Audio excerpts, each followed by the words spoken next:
Hello YouTube fam, how y'all doing? It's your Uncle Tim. This is Uncle Tim Rants and Reviews, a channel where I rant and I review. Fam, you know what? A while back I had said I quit. I quit collecting, because it was just too much. It was overwhelming. It was, because of the economy and just everything, man. How everything went up due to inflation, but your paycheck didn't. You lost your disposable income. I was trying to find a way, how could I buy the toys? I was thinking about reselling and all of that. But as I went down the list and I was talking to some friends who did eBay and how many fees that they are taking out, they're taking damn near 30 to 40% out damn near if you count all the fees up. And you thinking about hell, man, it's like I'm damn near splitting it with you, I'm like, I do better off trying to do Facebook Marketplace, but that's the thing. Reselling takes time. You got to go out and find the right product that people will buy. And that takes time because you're not going to go out and find things that may be in your best interest to sell. You may find things that are not worth selling.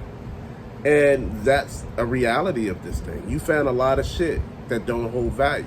So you stuck here for a minute and you looking around, you angry or you upset, you fed up a little bit. And you thinking, how could I make this situation work to get back into this? So what I did was I took a break for a while, because I had to clear my head for a minute because I'm like, man, it got overwhelming. I had toys still sitting off to the side that I hadn't opened because at one point, like I had went hard with the Silverhawks because I didn't have a Silverhawk back here. I didn't have that many Thundercats. So I had picked up stuff, I was buying stuff. Then I realized, once shit started really showing itself and revealing how the situation was really working, I started backing up, easing off, start paying off some of those damn bills, start focusing on other stuff, man, because I was like, man, I don't know what's going to happen. The food prices damn near doubled. The rent tripled. You just sitting here, your mortgage went up.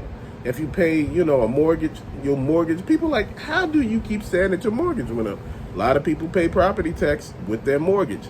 And if your property tax go up, guess what? Your mortgage is going up. So you sitting here, you was paying like, I just say something just fictional. You was paying $500 for a mortgage. Now you paying $800. Now you sitting here like stressed out because that's $300 that's taking out of somewhere else that you was using that particular money for. Now, again, your job didn't give you a raise, and if they gave you a raise, they took it back from you somewhere else. And you just trying to make shit work, and you're looking, and you're getting a little fed up, people are telling me, man, hey, look, man, it's hard out here, man. I'm looking at other people collecting, but I'm like, man, I don't even know about all that. So I was telling some of my friends, we were talking about Dollar Tree, trying to see what they got, and, some of the cheaper places like Ollie's. But, Ollie's for me is a drive away. That's damn near 40 damn miles, one way. And I'm like, man, I'm not about to put all of that into that, then get there and there's not shit to buy. You got to have a reason to go that far. I'm serious. I understand sometimes we like to take little trips, little road trips and stuff like that. Shit can be very pricey. And that's the thing that I'm getting at. Man, at the end of the day, you got to know what you bring into the table. You got to know how much you're able to spend, how much it basically takes to run your house. I was talking to my kids when they were younger. I was explaining bills, I was explaining life to them, I was explaining every damn thing. But you know what? That shit don't really kick in until you got to get out there on your own and understand that there's not going to be nobody holding your hand. There's not going to be anybody walking you through. Being grown is very rough. You hear so many people say, oh, you know what, put your big boy pants on and just do this. You know what? You have sometimes people say that to you in relationships, and you the only one doing this. You like, I'm the only one being an adult while you over here being a kid the whole damn time. You like, you ain't paying not one bill. And dude, people get bad when you put their ass out. They be like, wait, hold on. Like, when you in something, you supposed to contribute to something. And this is why sometimes we don't have the proper resources that we need, because we don't understand that. We let that shit go. We let people come at us and tell us anything, man. You got to come in and know what the hell you're doing. I've been pushing for a minute. I've been doing things, talking to people about what needs to be done.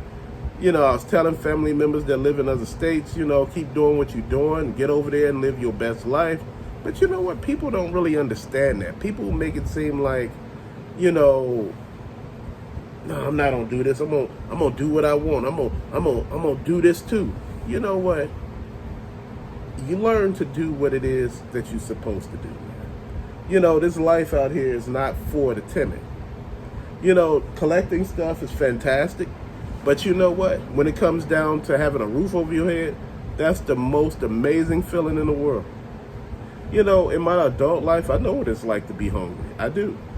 Shit, you ain't get paid yet. You ain't got that much of food. You in there eating ramen noodles. Shit, I eat ramen noodles just about, when I was younger all the time, man. But you know what? If that's all you got and that's all you eating, after a while, you sooner or later get tired of it. I had worked on tight budgets and every damn thing else. But sometimes a lot of people don't understand.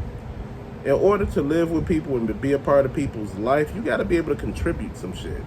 But nobody want to do all that. Man, and that was one of the reasons a while back why I quit. Because it was a little too much for me. At that point in time, gas was an arm and a damn leg for the car, and you just sitting here like, damn, and people like, oh man, you broke, you always complaining about money. No, I'm complaining about real life shit that everybody dealing with. What? Just because you don't say nothing don't mean you got money. It just means that you okay with not saying shit. Dude, nobody ain't gonna ever know that there's a problem if you don't say nothing. If enough of people speak about the damn problem, that's when shit gets done.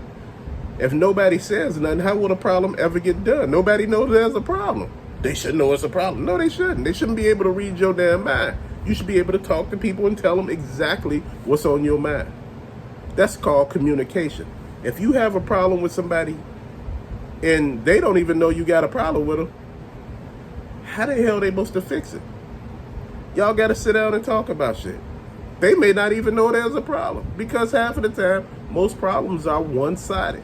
Only one person got a problem, but they making it seem like it's about every damn body else. No. Shit has been what it's been for a long time. We've been letting shit go. We've been letting people get off scot-free. Yeah, collecting is good, but you got to look past it. You got to see the end goal. If shit is getting crazy, you cannot afford stuff. I hear people tell me, you shit. You got a lot of older people that live in Florida. They moving from Florida because Florida was a retirement state. But during the pandemic, it became something different. All the people that lived in California, just about, who had good money in New York, they moved to Florida because Florida had less restrictions. Well, when they moved down to Florida, they did something called, we moved here, we raised the prices of every damn thing. Now the people that live there can't afford it no more. Now you got them moving to Alabama and stuff. Now these people trying to move to Alabama with them. I'm like, wait, hold on. You done fucked up the economy there. Now you trying to go somewhere else with them and fuck up the economy too. Dude. And people are telling me, well, Alabama is expensive too. Alabama is not expensive as Florida. Alabama, Mississippi, those places are not expensive, fam. As far as finding jobs, you may have an issue finding jobs because that's a problem right there. This particular part of the U.S. is not known for a lot of jobs. So if you work remote, that'd be a good thing. But a lot of people are pushing, and they ask, like, why is, the rent so cheap down there? Because why is it you can rent a 3-bedroom house for $1,500 a month? Because you have to look at all of this. Everything comes, you got to take everything with a grain of salt right now, fam. Collecting is good as long as everything else is working. If everything else ain't working in the house, you ain't gonna keep collecting. You ain't gonna keep buying toys knowing that your rent ain't paid and shit like. Well, some people do that. That ain't me. My bills ain't paid. Shit, I'm worried about all this shit being in the street and everybody taking it. I don't give a damn what neighborhood you live in. Your shit is in the street, people will take it. I don't give a damn if you're in the greatest community. But till later, fam, like I said, as always, thank you so much. Peace out.